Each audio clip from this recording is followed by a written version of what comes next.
vous avez des choses à partager, vous avez des idées, des intuitions, une sorte de claire connaissance et des envies, mais vous n'osez pas.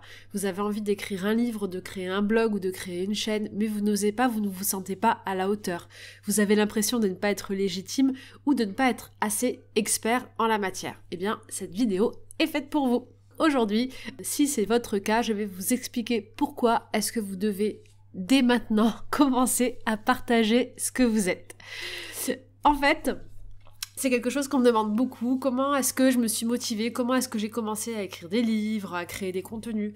Eh bien, sachez que je n'avais pas du tout vocation à écrire des livres. Et encore aujourd'hui, je me demande mais comment j'ai fait pour écrire des livres? Parce que je ne me sens pas du tout l'âme de l'écrivain. Je n'ai pas fait de cursus en littérature. Je préfère des bons films. Je préfère le cinéma aux livres. Je préfère des livres plutôt techniques, psychologiques, ou des livres de religion ou de spiritualité, où j'adore ça, plus que des romans, alors que j'ai écrit des romans. Enfin bref, je me suis laissée guider par mon inspiration et je me suis dit, bon Steph, maintenant tu t'en fous, tu te lances et tu partages. Donc au début, je l'ai fait pour moi.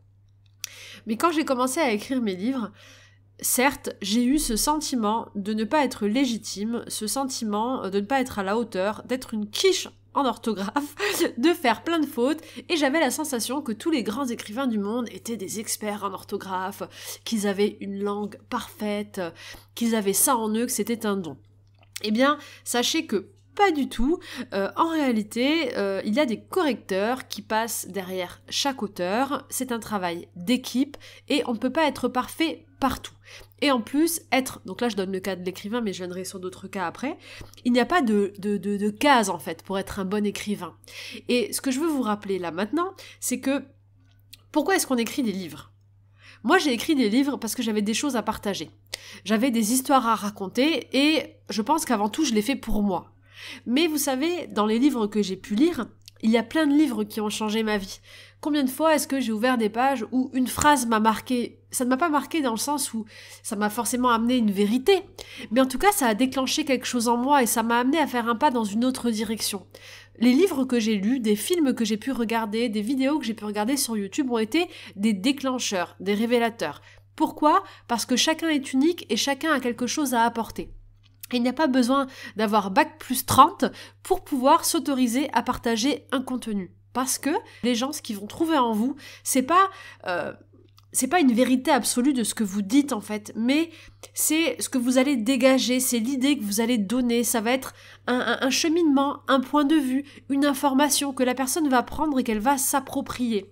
D'ailleurs, on parle du téléphone arabe, c'est une expression qui dit que je vais dire quelque chose à quelqu'un, mais ça va être répété, re-répété, ça va être totalement déformé.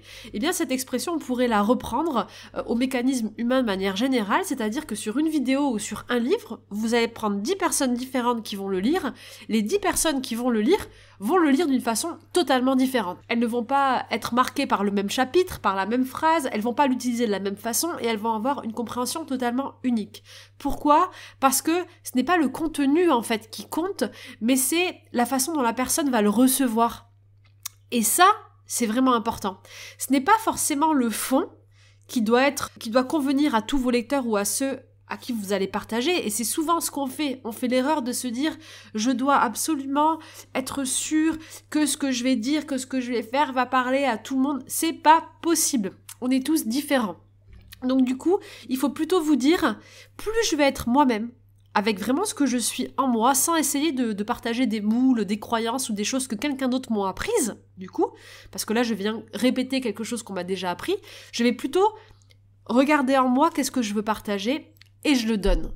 Et je le donne en toute confiance que moi j'aurais partagé ce que j'avais à donner, et ça me fait du bien, parce qu'avant tout c'est quelque chose qui doit vous faire du bien à vous-même, parce que quand on se parle à soi ou quand on écrit un livre, c'est avant tout à nous-mêmes qu'on le transmet. Et ensuite, on fait confiance dans le fait que les personnes, comment elles vont le recevoir de manière totalement unique. Et ça va leur faire du bien ou pas. Il y en a, certains, ça va leur faire un déclencheur, ça va peut-être leur donner envie de changer de chemin de vie. Il y en a d'autres, elles vont dire « mais c'est des conneries, je déteste, j'aime pas ce livre », et elles vont apprendre à connaître leur goût grâce à ça. Ou à savoir ce qui plaît pas, et elles vont changer de livre. Mais en tout cas, ça aura forcément un impact positif. Donc plus vous allez essayer de transmettre quelque chose que vous avez déjà en vous, plus vous aurez de chances, en fait, de toucher vraiment les gens qui sont en face de vous. On n'a pas besoin d'aller récupérer une donnée, une information de quelqu'un d'autre pour la transmettre, ça n'a aucune utilité. D'ailleurs, il y a une théorie qui dit que quand on apprend, en fait, on ne reçoit pas une information, parce que le cerveau, le corps, l'humain a déjà toute la connaissance universelle en lui, sauf que c'est plein de petites boîtes, on va dire ça comme ça, qui sont en fait fermées, certaines, parce qu'il y a beaucoup trop d'informations, donc on a l'univers en nous, et quand on va apprendre quelque chose, quand on va lire un sujet, eh bien ça va juste ouvrir la boîte qui existait déjà en nous pour nous reconnecter l'information à ce qu'on est. Je sais pas si vraiment vous me suivez, mais en gros, la connaissance, vous l'avez déjà à l'intérieur de vous, et en choisissant ce que vous allez partager par rapport à ce qui vous plaît, en fait, tout simplement, parce que votre degré de concentration et de travail sera meilleur si vous aimez ce que vous faites, la notion de plaisir et d'amour renforce en fait le degré d'attention de votre cerveau et de patience, donc vous pouvez durer beaucoup plus longtemps sur une tâche si vous aimez ce que vous faites. Et donc si vous allez chercher les thèmes qui vous plaisent et que vous vous connectez à vous et que vous prenez de l'information à l'extérieur, vous avez beaucoup de chances de d'apprendre plus vite, d'apprendre mieux et d'aller chercher une connaissance qui est déjà à l'intérieur de vous. Parce que finalement, le but, enfin pour moi en tout cas, le but c'est d'apprendre de chacun, c'est de lire le point de vue de chacun, c'est d'avoir toutes ces informations pour réussir à trouver une information qui soit générale. Quand on parle par exemple de l'amour, de cette sensation, de cette émotion d'amour de nos enfants, de notre famille, de nos animaux certaines fois, on sait que ça c'est universel, on sait que c'est vrai, enfin moi je sais que c'est vrai parce que je sais que partout dans le monde, peu importe les croyances, la religion, ce qu'on a appris, cette émotion-là, tout le monde l'a ressentie au moins une fois. Tout le monde l'a ressenti, toutes les mères l'ont ressenti quand elles ont eu leur bébé dans les bras. Donc je sais que ça c'est vrai, et on le ressent tous, et on le vit tous, il n'y a pas besoin d'aller chercher, de comprendre, d'expliquer. Mais dès qu'on est dans le mental, dès qu'on est dans l'ego, et qu'on va commencer à chercher des explications, des sources, des analyses, des ci, des ça, on a beaucoup plus de chances de se tromper. Parce que, et d'ailleurs, dans la science, même, on a beaucoup de théories, donc on reste sur des théories, c'est pareil dans la psychologie, chacun amène ses théories, mais tout le monde a des théories différentes. Et à la fin, en fait, il y a plein de théories qui se contredisent. Alors, qui a raison ? On n'en sait rien. Et bien moi, je pense que tout le monde a raison, et que le vrai défi, en fait, c'est d'amener notre propre théorie. Et moi, c'est ce que j'aime faire, en tout cas, et ce que j'aime aussi, c'est découvrir la théorie des autres. Ce que je veux vraiment vous dire aujourd'hui, c'est que il n'y a pas besoin d'attendre d'être parfait, d'en savoir trop, de penser être à la hauteur, d'avoir trop d'informations pour vous lancer à partager. Je trouve que les enfants, ils ont tellement de choses merveilleuses à partager, ils me réveillent vraiment plein de pensées, plein de questionnements, ils ont une façon de voir le monde qui est tellement douce, qui est tellement simple, qui est tellement créative. Pourtant, ils vont pas chercher à me prouver quelque chose avec ce qu'ils ont appris, mais ils transmettent ce qu'ils sont et c'est là qu'ils m'inspirent. Donc faites-vous confiance, faites confiance à votre enfant intérieur, autorisez-vous à partager, à dire ce que vous êtes, à dire ce que vous pensez, à contredire des choses s'il y a des choses qui ne vous parlent pas et qui pour autant sont crues par la majorité, parce que peut-être que votre voix elle va ouvrir le champ d'autres choses. Donc amenez ce que vous êtes, ayez confiance et lancez-vous. Parce que on n'a pas le temps, la vie est courte et on attend votre lumière, on attend votre partage. Parce que je le dis tout le temps aux enfants, et à tout le monde d'ailleurs, le monde c'est un puzzle, on a tous une pièce unique, une forme totalement unique, il n'y a pas deux pièces qui se ressemblent, et s'il manque une seule pièce, le puzzle n'est pas complet. S'il manque une seule pièce, il y a un trou dans le puzzle, mais surtout, les pièces qui sont autour de vous, elles vont pas réussir à s'emboîter, elles vont pas trouver leur place, parce que vous-même, vous n'êtes pas à votre place en fait. Donc plus vous allez vous connecter à vous, plus vous allez vous faire confiance, et plus vous allez être vous-même et amener ce que vous avez à apporter, mais plus vous permettrez aux autres en tout cas de reprendre aussi leur place. Ce que je voulais vous dire aussi, c'est une interview qui m'a un peu interpellée dans toutes ces interviews, que j'aime beaucoup. Mais dans toutes ces interviews, déjà, à chaque fois, dans toutes les présentations, c'est « Alors, on présente monsieur qui a un master en ça, qui est docteur en ça, en recherche. » On dirait qu'on fait la liste du CV, en fait, pour approuver déjà ce qu'il va dire. Donc ça, déjà, c'est quelque chose qui m'agace, parce qu'en plus... dans l'inconscient collectif, en fait, c'est une technique qui va faire que les personnes qui vont écouter ce qui est dit après, le fait qu'on mette le statut de toutes les études avant, de toute la connaissance, ça donne un poids à la personne, et donc, inconsciemment, on va intégrer ce qu'il dit comme si cela a une valeur supérieure de ce qu'on pense. Donc ça déjà, j'ai volontairement supprimé tout ce qui est titre ou diplôme parce que je trouve qu'on ne doit pas juger quelqu'un par rapport à ses diplômes. Je trouve ça totalement con. Mais en tout cas, cette personne a parlé à un moment donné dans une interview de nutrition et il disait que, en gros, qu'il fallait que les gens fassent attention parce qu'ils trouvaient ça un peu, pas grave, mais c'était dangereux, quoi, en gros, que des personnes suivent, des millions de personnes suivent des personnes sur Internet, des sportifs, par exemple, qui donnaient des conseils en nutrition parce que ces personnes-là parlaient de leur régime alimentaire, de comment ils faisaient. Et donc il expliquait très bien d'ailleurs qu'on est tous différents, notre organisme est tous différent et donc on peut pas avoir tous le même régime, on n'a pas tous le même mode de vie et c'est pas parce que lui il partage ce qu'il fait avec son régime, avec ses séances de sport qu'on va avoir le même corps par exemple ou la même santé parce qu'on n'a pas le même rythme de vie.